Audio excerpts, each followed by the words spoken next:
And a lot of their children did not come back home.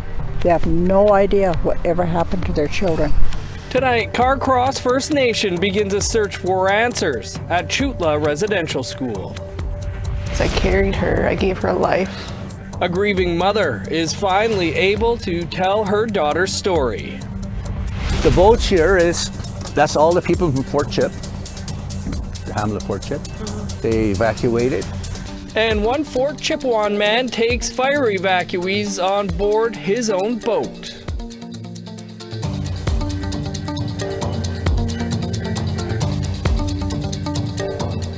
Good evening, I'm Dennis Ward. Welcome to APTN National News.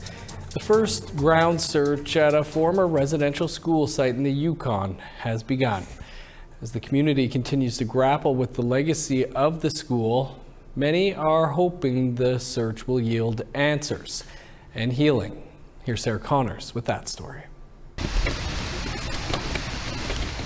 With every tedious, painstaking movement, families of missing residential school children may be one step closer to learning what happened to their loved ones.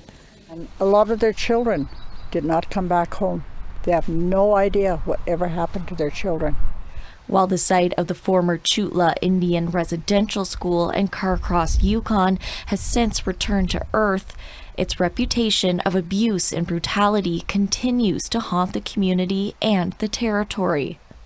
With two schools operating from 1911 to 1969, the Yukon Residential School's Missing Children Working Group estimates as many as 42 students died here. It feels good to finally have it come to rest and to put it behind us. For the community's chief, closure is needed for families who have been searching for answers for decades, but that also comes with mixed feelings. Some people are anxious to find out, and some more people are not sure what to do. You know, if they do find something, then what to do then. The search will use ground-penetrating radar and a magnetometer to collect data and locate potential grave sites. While it's not happy work for lead surveyor Peter Tokich, it's work that must be done. We feel the weight of the work, and we really hope that we can bring those closures. But on the other hand, we have to focus on our job to do it correctly, to do it in the right way. With over $1 million in funding from the territorial and federal governments, the plan is to continue searches in other communities across the territory in the years to come. While it will take time to uncover the secrets that may be buried here, the ultimate hope is this work will eventually lead to healing. It's going to find peace. It's going to help with closure of people that have gone through the residential school. Sarah Connors, APTN National News, Carcross. And the National Indian Residential School Crisis Line is available for survivors or others who might need support. That number is 1-866-925-4419. To northwestern Ontario now, where it's been 5 years since an Anishinaabe teen was killed in her community. After years of a publication ban, her family is speaking out to keep her story alive. They say the killer was her next door neighbor. Tamara Pimentel has more. When something shines so bright, such as a mirror or a diamond, it shatters. That's the only way I can describe it. It's what I feel and have to carry. And that mirror will never shine the way it once did. Because I carried her, I gave her life.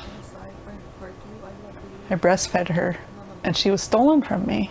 And a part of me, I feel like a part of me is gone. Autumn Andy was 15 years old when she was killed in her home community of Big Grassy River First Nation 5 years ago. I remember this day. As her mother Angeline and her auntie Gina Andy go through photos, they talk about Autumn's love for the land and cotton candy clouds over Lake of the Woods. Eating wild food and drinking cedar tea were her favorite. She loved being outdoors. She loved camping. She loved swimming. She loved golfing. She really loved hunting and fishing and trapping. She enjoyed walking this earth. She enjoyed walking on Mother Earth. I always called her baby girl. She was just like my daughter. Even when I think of it, she's like my granddaughter, like my first granddaughter. That's how I see Autumn. A publication ban kept Angeline silent for years. Now she wants to tell her daughter's story. Autumn was last seen June 10, 2018. 3 days later, her body was found near the grounds of Pegmagabu School. So there is camera surveillance on the top corner here. Angeline says everything was caught on these security cameras where it appeared Autumn was abducted. In this area here, there was earth taken. There was DNA in this area, why that earth was taken. DNA evidence suggests Autumn Andy was sexually abused and suffered many injuries, including brain trauma. Daryl Tuesday Willie was charged in connection with her death. He was 24 at the time. According to court documents, in June 2019, Tuesday Willie was charged with 4 counts, including first-degree murder, sexual assault, improperly interfering with human remains, and confinement. He initially pleaded not guilty on all 4 counts in August 2021, then later guilty to the lesser included offense of second-degree murder and improperly interfering with human remains. He was sentenced to life in prison, not eligible for parole for 13 years, while concurrently serving 2 years for improperly interfering with human remains. Angeline says Autumn and her killer were known to each other. He was once her neighbor in a townhouse complex on Reserve, where she still resides today. That he was hiding on the other side of the walls of our apartment after what he did to Autumn. He lived there for about a year after we moved in, but at the time of Autumn's death, he did not live there. I didn't know how to accept. I felt I had to suppress, partly because of the publication ban, and that's been such a struggle, and to this day it's still a struggle to keep my composure, to be humble, and still on that packed trail. Angeline says she rarely steps foot behind the school grounds. This is where she believes Autumn was covered in a blanket and tree branches in June 2018. Autumn would have been 20 years old next week. In honor of her, Angeline joined the Big Grassy River First Response Team and has been taking self-defense classes with her 7-year-old daughter, Elena. She encourages other women to do the same. None of the young girls and women deserve that. I don't deserve to live this life the way I have to continue the person I want to be, who she helped me to be, who Autumn helped me to be. I love you, Autumn. I love you, my baby. Well, I offered tobacco to the water for a baby girl. I prayed to the water for a baby girl. She was so special to me. The Creator gave her to me, and she was taken from me in the end. She didn't deserve what happened to her. Tamara Pimentel, APTN National News, Big Grassy River First Nation. Tragic story. Before we head to break, a reminder that you can reach out anytime with your stories or opinions on anything you see here. You can send us your emails to news@aptn.ca, or you can leave a comment on our website, aptnnews.ca. You can also find us on Facebook, Twitter, Instagram, YouTube, and TikTok. News coverage of birth alerts by an Indigenous news organization has wound up before the Supreme Court. More on that coming up after the break.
Welcome back. The community of Fort Chipewyan in northern Alberta still has an evacuation order in effect due to a large fire. 232 firefighters are trying to prevent the blaze from approaching the community. APTN's Chris Stewart spoke to knowledge keeper Dennis Shaw to help people evacuate to safety. You want a little more? Sure. Let's do this. You're good? Yeah. Smile. Dennis Schott has been traveling the Athabasca River since he was a boy. It connects Fort Chipewyan to the communities of Fort MacKay and Fort McMurray to the south. In the summer, the only way in and out of Fort Chipewyan is the river or the airport.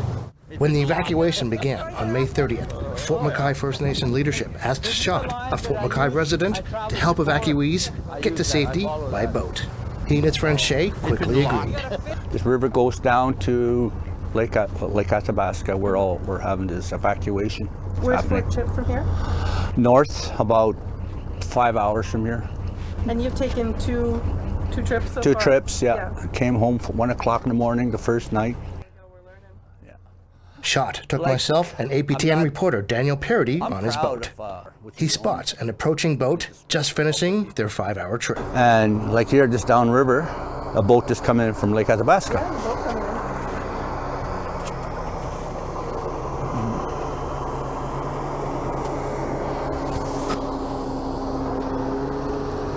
So when people are coming, are they evacuating? Yeah, evacuating, yep. There's a line of boats across the nearby riverbank. The boats here that's all the people from Fort Chip, the hamlet of Fort Chip. They evacuated, which I know they don't want to, but they have no choice.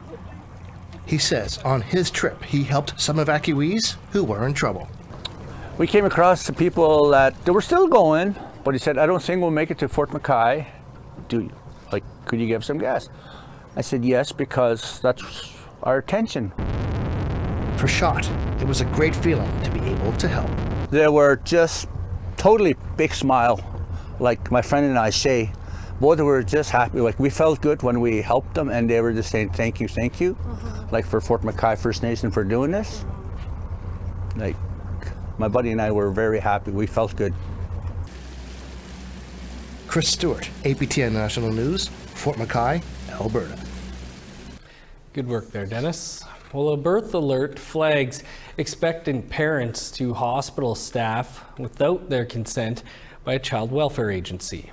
Social workers can then apprehend newborns at birth. The practice is supposedly banned by most provinces.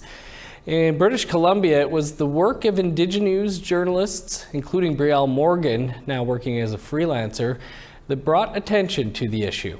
Now, the release of documents that helped their reporting is before the Supreme Court of BC this week.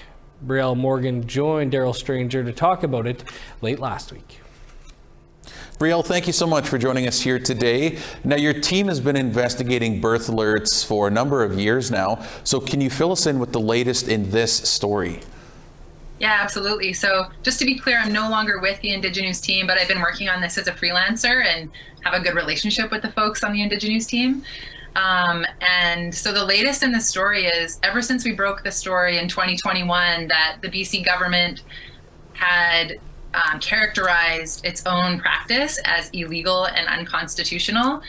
When we broke that in 2021, we followed up with a number of freedom of information requests trying to get more information about this. And we filed it with a number of ministries that are involved in BC, including the Ministry of Children and Family Development, the Attorney General's Office, and the Citizen Services, which handles privacy complaints from citizens, which is very much at the heart of the birth alerts. And it took a long time to get information back.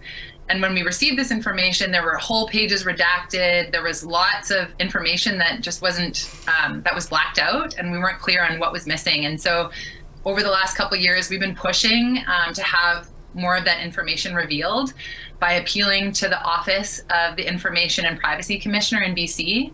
And so this is just one records package out of 3 that the Privacy Commissioner's Office is currently investigating about birth alerts.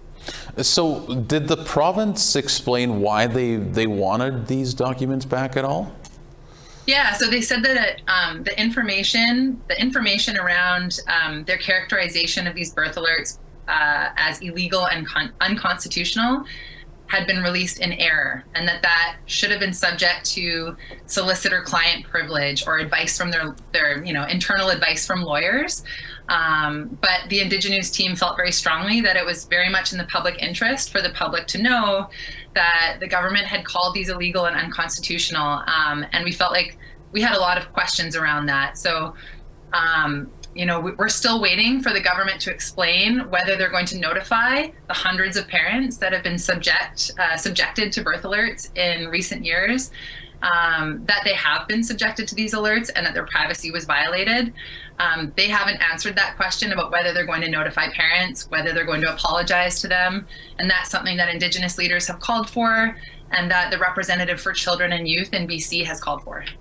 Well, see, on the subject of returning the documents, what was your and the Indigenous team's response, to being asked to return those documents? Well, we consulted with our lawyer, and our lawyer assured us that we had a constitutional right to publish this information. And so we responded to MCFD and the Attorney General's office with that information, saying we have a right to publish. We feel like it's very much in the public interest to know this, and we're not going to return the information. And so you just mentioned my last question for you here. Now that the dispute is heading for the BC Supreme Court, what are the greater implications for press freedom here? Well, I've had to nerd out on this a lot, and this is something that I'm learning about as we go. And in BC, we have freedom of information, the FIPA is our privacy law. And under privacy law in BC, there's something called Section 25, and that's a public interest override. And so when we got this information back and it was full of blacked out information, we asked the Privacy Commissioner's Office to apply Section 25, which is a public interest override. So even though MCFD was saying, this should be covered under solicitor-client privilege, this shouldn't be revealed because of solicitor-client privilege, we said public interest should trump that. And so we're asking the Privacy Commissioner to make a decision around that. But what's really interesting is that MCFD, or the Ministry of Children and Family Development, is refusing to share the unredacted information with the Privacy Commissioner so that they can look at it and decide whether it's in the public interest that this particular part of the records be made public. So I know that's convoluted, but basically the ministry is not letting this independent oversight body review the information so that they can make a decision, and that's why we're going to BC Supreme Court.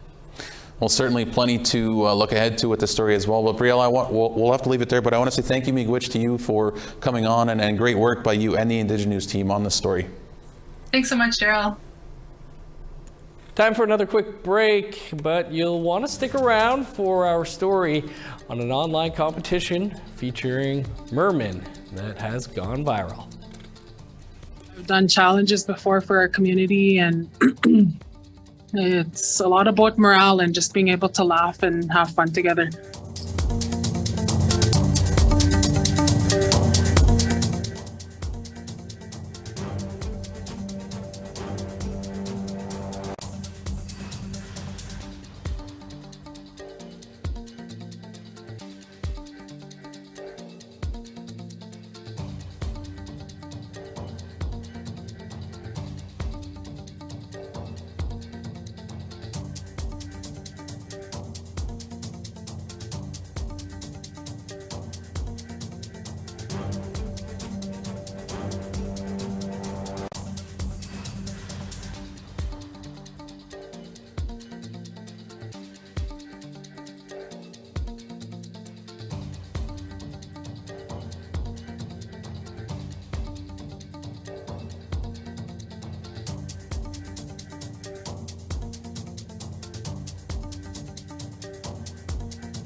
Welcome back. Well, maybe you've seen them, social media pictures of First Nations mermen. It seems First Nations in Manitoba have been having some fun on social media, with more and more joining the trend. One TikTok user claims it all started in Pimachikamak Cree Nation. Wayway-Sakapo First Nation had their own call out for merman photos. Gabby Brandon, a fourth grade teacher who set up the competition there, got a dozen submissions. The merman with the most likes and comments won $100 thanks to an anonymous donation from leadership. Sure where it started, but it seems like the northern communities were the first to jump on there. I've seen Puckatawagan and St. Teresa, and it was just to be silly, I guess, to be funny and to bring people some laughs. I've done challenges before for our community, and it's a lot about morale and just being able to laugh and have fun together. Well, we couldn't help but feature the winner as our photo of the day. So here is Cameron Bird, the winner of the merman contest from Wayway-Sakapo First Nation. Seen here lounging on a rock. He won $100, and if you have any mermen in your nation, or anywhere else for that matter, you can send those photos along to us. Send your photos to share@aptn.ca for the chance to be our next photo of the day. Now let's take a look at tomorrow's weather forecast. Starting on the East Coast, 26 for Halifax, showers, and 19 in Fredericton. 7 with rain in Kuujjuaq, rain, and 4 in Nain. 28 with showers in Montreal, 27 with showers in Chibougamau. Rain and 18 in Sault Ste. Marie, 22 for North Bay. 22 in Thunder Bay, 20 and cloudy in Kapuskasing. 16 in God's Lake, 21 for Norway House. 31 in Winnipeg, 29 in Dauphin. Sunny and 31 in Regina, rain and 31 for Saskatoon.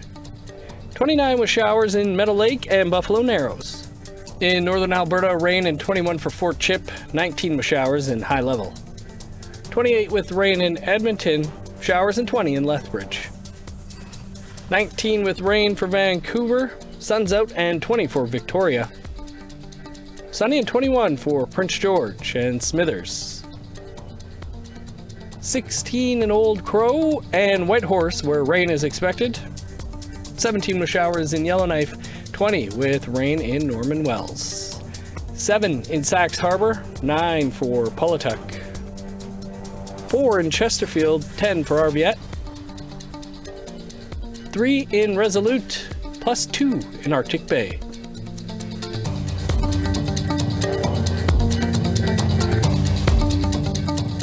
Canada Post has just announced another commemorative stamp, and this time it's featuring a political leader from British Columbia who helped shape rights and title in this country. The late Grand Chief George Manuel of the Neskonlith Indian Band is the latest to be featured on a Canada Post stamp. Manuel's contributions as a political leader are legendary. He became president of the National Indian Brotherhood in 1970. The NIB, of course, now the Assembly of First Nations. The stamp was released at an event held in North Vancouver. That's being released on June 21st. And it's important to our family because, as many people know, he gave his entire life to the people.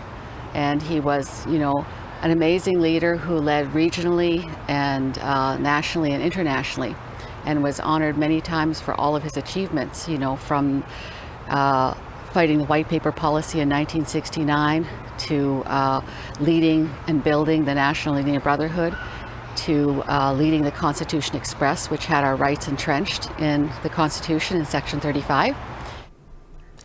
That is one great looking stamp there. Always good to hear from Doreen too, a former guest on Face to Face, where we spoke about her father's legacy and her own filmmaking career. Well, speaking of Face to Face, you can stick around for an encore presentation of our interview with Dr. Alika Lafontaine. That's coming up in less than a minute's time. We're all out of time for your Tuesday newscast. But you can find more over on our website, aptnnews.ca. I'm Dennis Ward. Marcy, thanks for being with us. Have a great night.